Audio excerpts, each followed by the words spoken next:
लोकसभा चुनाव के 2 चरण के मतदान हो चुके हैं। प्रधानमंत्री नरेंद्र मोदी लगातार रैलियों को संबोधित कर रहे हैं और सरकार की तमाम उपलब्धियों को जनता के बीच रखना भूल नहीं रहे हैं। इसी के साथ ही उनका कांग्रेस और समूचे विपक्ष पर हमला भी जारी है। गुजरात के पाटन जिले में पीएम मोदी ने एक जनसभा की। यहां इस जनसभा में पीएम मोदी ने सर्जिकल स्ट्राइक और एयर स्ट्राइक दोनों का जिक्र किया। बालाकोट का भी जिक्र किया, पुलवामा का भी जिक्र किया। उन्होंने कहा कि जब अभिनंदन को पाकिस्तान ने पकड़ लिया था तो मैंने पाकिस्तान से कहा कि यदि हमारे पायलट को कुछ भी हुआ तो यह तुम्हें नहीं छोड़ेंगे।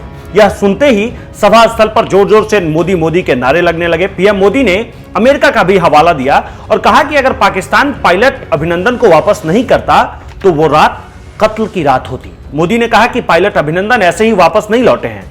ये सरदार पटेल की जमीन का बेटा वहां बैठा है, इसलिए वापस वो लौटकर सुरक्षित देश में आए हैं। पीएम मोदी ने अपील करते हुए कहा कि मेरे गृह राज्य के लोगों का कर्तव्य है कि धरती के पुत्र की देखभाल करें।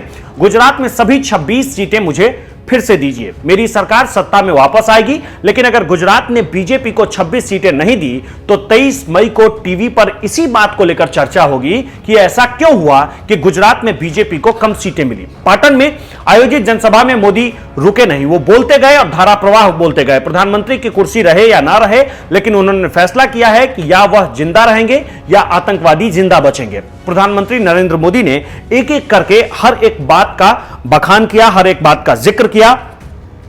उन्होंने यह भी कहा कि राष्ट्रवादी कांग्रेस पार्टी एनसीपी पर तंज कसा और कहा कि शरद पवार कहते हैं कि मुझे नहीं पता कि मोदी क्या करेंगे। अगर उन्हें नहीं पता कि मोदी कल क्या करेंगे तो फिर पाकिस्तान के प्रधानमंत्री इमरान खान को कैसे पता होगा कि नरेंद्र मोदी क्या कुछ करने वाले हैं। नरेंद्र मोदी ने जनसभा के दौरान कुंभ मेले का भी जिक्र किया है। उन्होंने कहा कि कुंभ की सफाई की अमेरिका में भी चर्चा हुई है। इसके बाद मैं जब वहां गया तो मैंने सफाई कर्मचारियों के पैर धुले। नरेंद्र मोदी जब इलाहाबाद में कुंभ मेले में गए थे तो उन्होंने सफाई कर्मचारियों के पैर धुले थे। इसकी तस्वीरें भी सोशल मीडिया पर काफी वायरल हुई थी। दुनिया में भारत की बढ़ती ताकत पर प्रधानमंत्री ने कहा कि अर्जेंटीना में G20 की समिट थी। इसमें एक मीटिंग थी रूस, चीन और भारत की। दूसरी मीटिंग थी अमेरिका, जापान और भारत की। लेकिन इन सभी मीटिंग में खास बात यह थी कि इसमें भारत शामिल था। प्रधानमंत्री नरेंद्र मोदी लगातार रैली कर रहे हैं और हर एक रैली में उस बात का जिक्र जरूर करते हैं जिस बात से रैली में मोदी मोदी के नारे लगते हैं, और वो जिक्र होता है एयर स्ट्राइक का। माता के मंच पर विराजमान भारतीय जनता पार्टीना सर्वे वरिष्ठ नेतागण आ चूंटणी में विधानसभा ने लोकसभा भारतीय जनता पार्टी सौ उम्मीदवारों अने विशाल संख्या में अमने बधाने आशीर्वाद आपवा माटे पधारेला वाला भाईओ अने बहनों,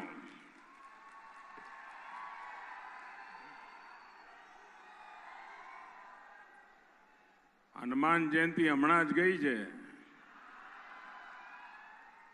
पंचमुखी में बराबर करी दो कि नहीं? पाटण वाला तो पंचमुखी वगैरह पगलू ही न भरे।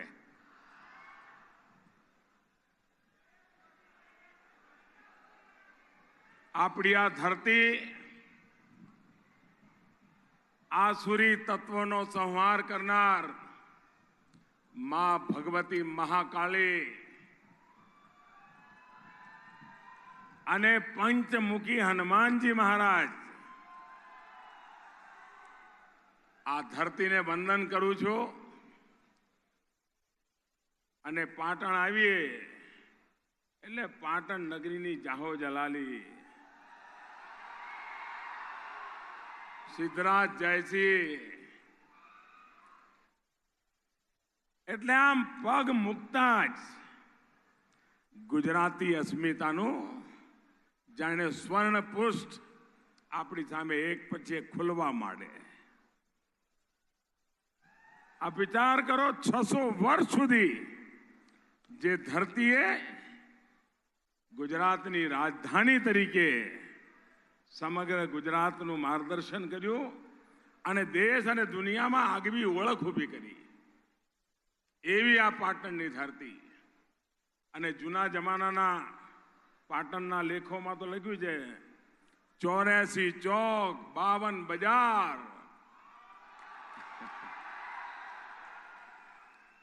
અને સોના ચાંદીની ટંકશાળ. આ પાટણની ઓળખ. અને મારો પણ જરા નિકટનો નાતો રહ્યો છે તમારા બધા જોડે.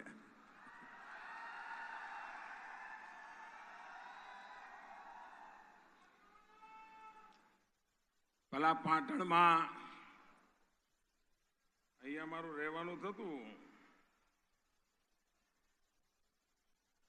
કાગડાની ખડકી, સોનીવાળો, ખીજડાની પોળ,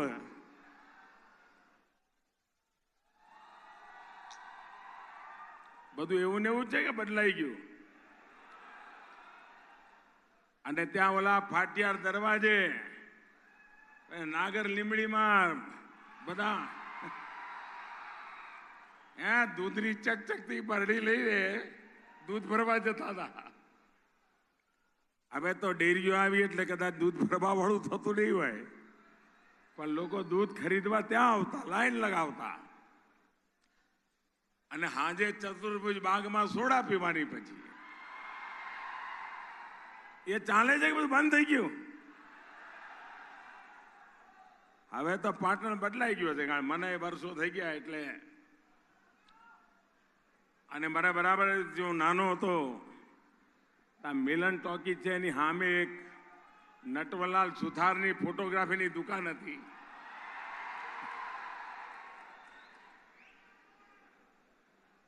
કદાચ મેં જીવનમાં સ્ટુડિયોમાં પહેલો ફોટો પાટણમાં આ નટવરલાલ સુથારના સ્ટુડિયોમાં પાડ્યો હતો.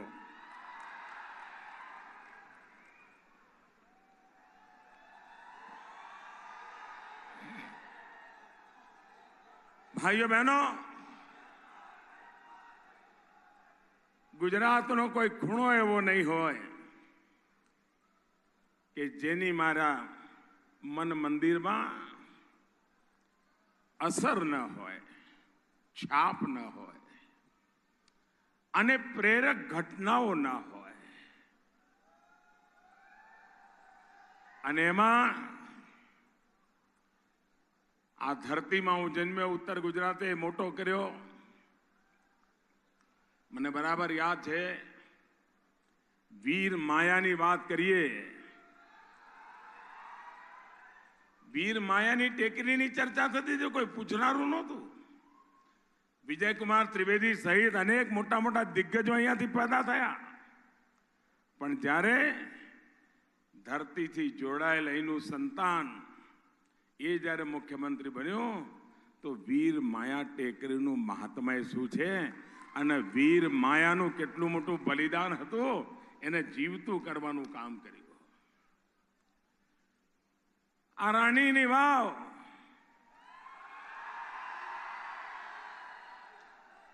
આગે મોદીએ પછી આઈને બનાવી ભાઈ, પણ આજે જાહો જલાલી છે કે નહીં?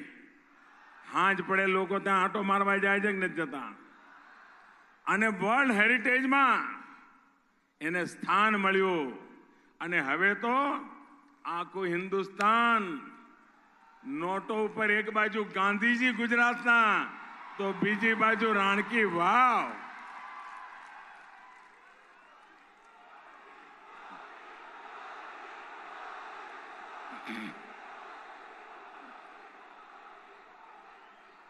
અને આ બધું કર્યું ત્યારે તમારામાંથી કોઈને મેમોરેન્ડમ આપવા નહોતું આવવું પડ્યું ભાઈ. આ બધું એટલે માટે થતું હતું કે તમારી વચ્ચેનો જણ ત્યાં બેઠો છે.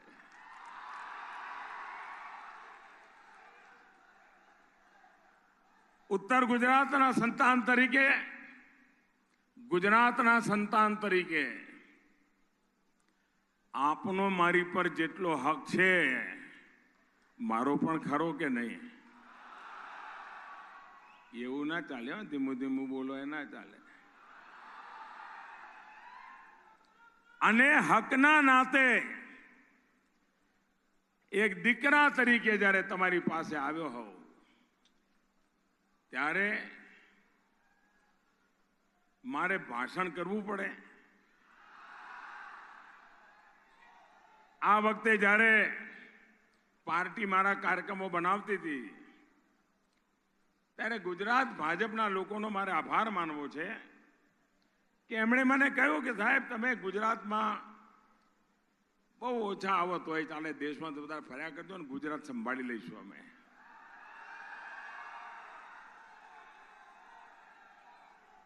અને ખરેખર એમની લાગણી હતી કે હું ગુજરાત માટે સમય ન આપું તો ચાલે, પણ મારા મનમાં હતું કે મારે મારા લોકોના દર્શન તો કરવા જ જોઈએ. અને એટલે એક પ્રકારે મારા માટે ચૂંટણી સભા નથી, આ તો જેમણે મને મોટો કર્યો એમના દર્શન કરવાનો અવસર છે. અને સામાન્ય રીતે કોઈ પણ સારો પ્રસંગ હોય તો આપણે આપણા વડીલોને પગે લાગીને એમના આશીર્વાદ લેતા હોઈએ છીએ. જન્મદિવસ હોય, કોઈ શુભ કામ કરતા હોઈએ, એમ મારે માટે પણ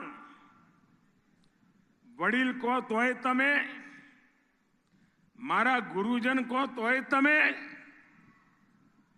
મારા સાથી ગોઠિયા કહો તોય તમે. અને એટલે આશીર્વાદ તમારી પાસે લેવાનું મન સ્વાભાવિક થાય. અને એ અર્થમાં આજે હું આપની પાસે આશીર્વાદ લેવા આવ્યો છું કે આપ સમગ્ર ગુજરાત એવા આશીર્વાદ આપે કે દેશને ક્યારે ટોણો મારવાનો મોકો ના રહેવો જોઈએ ભાઈ.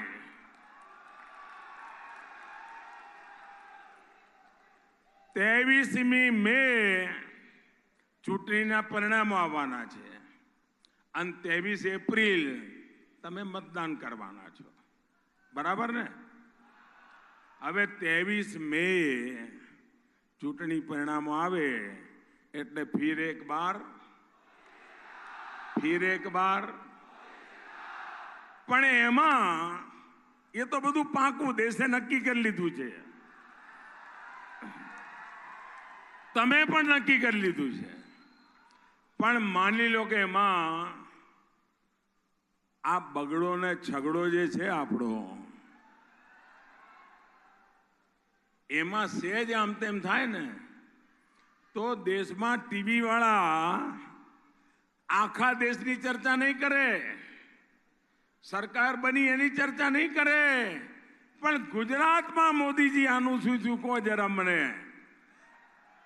હવે આવું તમે થવા દો? કોઈ કાળે થવા દો? ઘરના છોકરાને હાચવાની જવાબદારી કોની ભાઈ? કોની જવાબદારી? તો બરાબર નિભાવશો ને? પાકે પાયે. ભાઈઓ બહેનો, મારું સદભાગ્ય રહ્યું અને મારા અંદર એક વિદ્યાર્થી હંમેશા જીવતો હોય છે. એના કારણે સરકાર શું કહેવાય, વિધાનસભા શું કહેવાય, સરકારનો સહય ખબર નહોતી અને મુખ્યમંત્રીના શપથ લીધા હતા. પછી નક્કી કર્યું ભાઈ બધું શીખો, આપણે આ બધું કરવાનું છે. એ તો મને બરાબર છે, હું પહેલા સંઘનું કામ કરતો, આ ખભે થેલો લઈને ફર્યા કરું. તો એક દિવસ જયનારાયણભાઈ વ્યાસના ઘેર ગયો હતો. ત્યારે આ જયનારાયણભાઈ સાહેબ મોટા સાહેબ હતા, સરકારમાં મોટા બાપુ હતા, અને ઘરની બહાર ગાડીઓ ઊભી હોય લાલ લાઈટ વાળી. તો હું જરા આમ સંકોચ કરતો ગયો, પણ એમણે મને પ્રેમથી બોલાયો અને પહેલી વાર આ જયનારાયણભાઈ પાસે મેં અર્થકારણ શું કહેવાય, ઇન્વેસ્ટમેન્ટ શું કહેવાય, એ ઇન્ડસ્ટ્રીયલ પોલિસી શું કહેવાય, ત્યારે તો હું ભાજપમાં નહોતો, સંગઠનનું કામ કરતો હતો. પહેલી વાર મેં એમને સાંભળેલા એ દિવસે, ત્યારે મને થયું કે હા, આ બધા ઘણા બધા વિષયો જ આપણે શીખવા પડે. કહેવાનું તાત્પર્ય એ કે જીવનમાં તમે બધા મને એટલો બધો ઘડ્યો છે, આમ ટીપી ટીપીને ઘડ્યો છે, અને દરેક વખતે ટકોરો મારી મારીને આગળ કર્યો છે. ભાઈઓ બહેનો, મને અંતે સંતોષ છે કે તમે જે કસોટીમાંથી મને કસીને કાઢ્યો છે એમાંથી હજુ ઊણો નથી ઉતર્યો. તમને સંતોષ છે?